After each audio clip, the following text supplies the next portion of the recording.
बलरामपुर में जिला पंचायत अध्यक्ष पद पर भाजपा का कब्जा लगभग तय माना जा रहा है।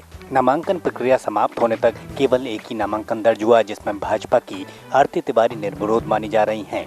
बता दें कि बीए की छात्रा आरती तिवारी सबसे कम उम्र की नौजवान जिला पंचायत अध्यक्ष होंगी। तो नामांकन समय के भीतर किसी अन्य पार्टी द्वारा कोई नामांकन नहीं कराया गया। तो नामांकन के दौरान भाजपा प्रत्याशी के समर्थन में पलटू राम विधायक के साथ शैलेश सिंह शैलू, कैलाशनाथ शुक्ला, राम प्रताप वर्मा भी मौजूद रहे।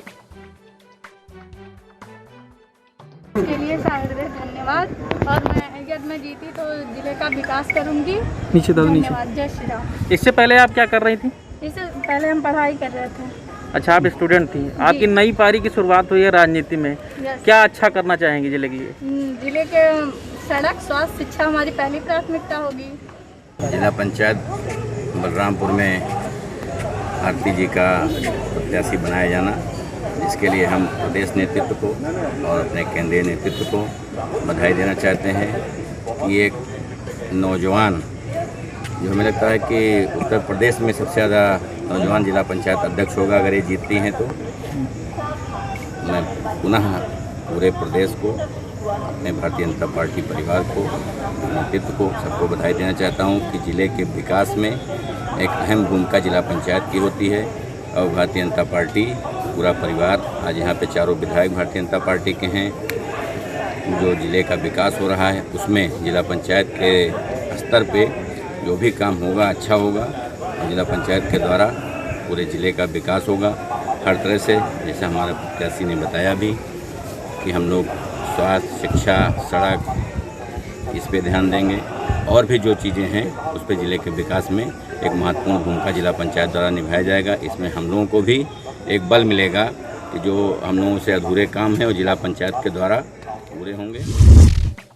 मुरादाबाद में जिला पंचायत अध्यक्ष पद के लिए समाजवादी पार्टी के उम्मीदवार नामांकन दाखिल नहीं करा पाई, जिसके चलते भाजपा के उम्मीदवार निर्विरोध मानी जा रही हैं। तो भाजपा के खेमे में खुशी की लहर है। सपा से अमरीन जहां को जहां नामांकन कराना था, लेकिन निर्धारित समय के भीतर वो अपना नामांकन दर्ज नहीं करवा सकी, जिससे भाजपा की शेफाली सिंह की जीत लगभग तय है। बता दें कि भाजपा के पास 10 पंचायत सदस्य, सपा के पास 11 सदस्य और बसपा के पास 12 सदस्य हैं, जबकि 2 अन्य और 4 निर्दलीय सदस्य हैं। बरेली में जिला पंचायत अध्यक्ष के लिए नामांकन कराया गया। इस दौरान सपा से जहां विनीता गंगवार ने पर्चा भरा, तो भाजपा से रश्मि पटेल ने नामांकन दर्ज कराया। दोनों ही प्रत्याशी अपनी अपनी पार्टी के नेताओं के साथ नामांकन के लिए पहुंचे। तो इस दौरान भाजपा के केंद्रीय मंत्री संतोष गंगवार भी नामांकन में दिखे, तो सपा के पूर्व मंत्री भगवत शरण गंगवार भी प्रत्याशी के साथ मौजूद थे। तो दोनों ही प्रत्याशियों ने लाव लश्कर के साथ भारी जीत का दावा भी किया। बरेली के आंवला में सीईओ द्वारा सभी थाना प्रभारियों के साथ तो उप निरीक्षकों की बैठक को किया गया। इस दौरान आंवला, सिरौली, भमोरा, अलीगंज, बिशारतगंज के सभी प्रभारियों के साथ उप निरीक्षक व आरक्षी मौजूद थे। तो इसी के साथ अपराध नियंत्रण को लेकर यहाँ योजना बनाई गई। तो पंचायत चुनाव के बाद ग्रामीण क्षेत्रों में मुस्तैदी के साथ नजर बनाए रखने के लिए निर्देश दिए गए। इसी के साथ सभी पुलिस कर्मियों को सीईओ ने मानवता का पाठ भी पढ़ाया।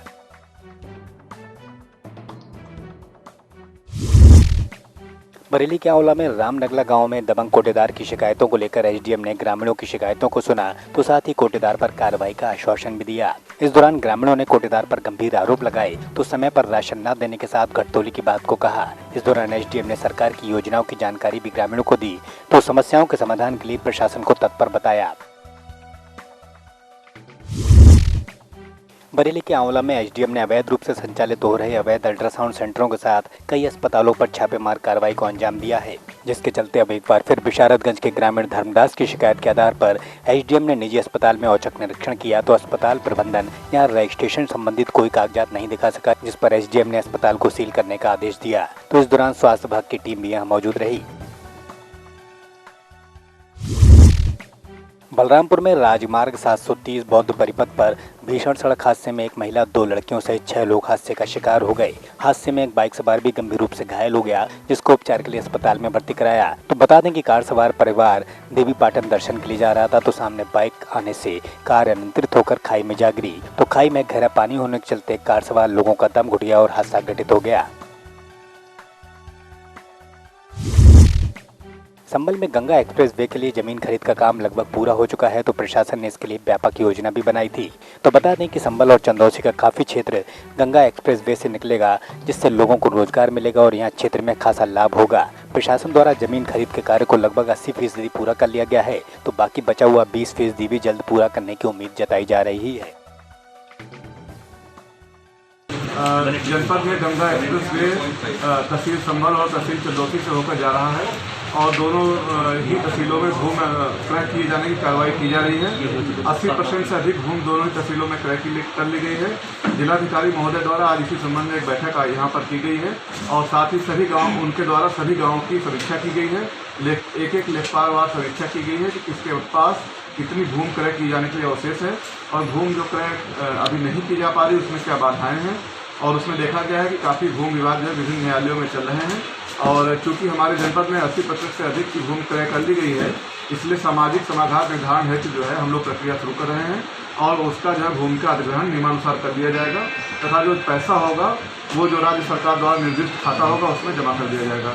इसलिए हम लोग भी समस्त किसानों से ये अपील कर रहे हैं कि विकास कार्य में तेजी आ सके तथा उनका धन शीघ्र उनको मिल सके। उसमें आपसी समझौते के आधार पर अपने जो विभिन्न न्यायालयों में वाद लंबित चल रहे हैं उनका जो है निष्पादन करा लें, जिससे कि पैसा उनको यथाशीघ्र जो है उनके खातों में चला जाए और किसी प्रकार की कानूनी प्रक्रिया में न उलझे और विलम्ब न हो। संभल के सांसद शफीकुर रहमान बर्क ने अब कोरोना वैक्सीन को लगवाया है, तो लोगों से वैक्सीन लगवाने की अपील भी की है। शुरुआती दौर में सांसद ने जहां वैक्सीन को लेकर कई सवाल खड़े किए थे, तो अब लंबे इंतजार के बाद अपने आवास पर उन्होंने वैक्सीनेशन कराया, तो वैक्सीन पर भरोसा जताते हुए लोगों से वैक्सीन लगवाने की अपील भी की। पूरे देश के अंदर, न सिर्फ हमारे देश में बल्कि पूरे वर्ल्ड के अंदर इस कोरोना वायरस के आने से बहरहाल जो सब ने एक तजवीज़ की कि और ये वैक्सीन बनाया गया कि सबको लगवाना चाहिए, तो ये किसी कौम बिरादरी है उसका सवाल नहीं है, या बल्कि ये सारे मुल्क का लोगों का मसला है और गवर्नमेंट की इसमें जो पॉलिसी है मुझे इससे कोई इख्तिलाफ नहीं है। तो हमें हर आदमी को वैक्सीन लगवाना चाहिए। संभल में बदबू से परेशान लोगों के लिए सरदर्द बन चुकी हड्डी फैक्ट्री को प्रशासन ने बंद करा दिया। बता दें कि लोगों की शिकायत के आधार पर एसडीएम ने पहले नोटिस जारी किए, लेकिन संचालकों द्वारा इस तरफ कोई ध्यान नहीं दिया गया, जिस पर लोगों के आरोपों की जांच कराई गई, जिसमें फैक्ट्री से बदबू और गंदगी फैलती पाई गई। तो प्रशासन ने क्षेत्र में शांति व्यवस्था बनाए रखने के लिए फैक्ट्री को सील कर दिया है। बरेली के औला में विश्व हिंदू परिषद और बजरंग दल के तत्वाधान में कोरोना काल के गाल में समाये लोगों की आत्मा की शांति के लिए पुराना तिराहे पर मोमबत्ती जलाकर 1 मिनट का मौन धारण किया गया। इस दौरान समाज सेवियों के साथ काफी तादाद में बजरंगी कार्यकर्ता भी मौजूद रहे।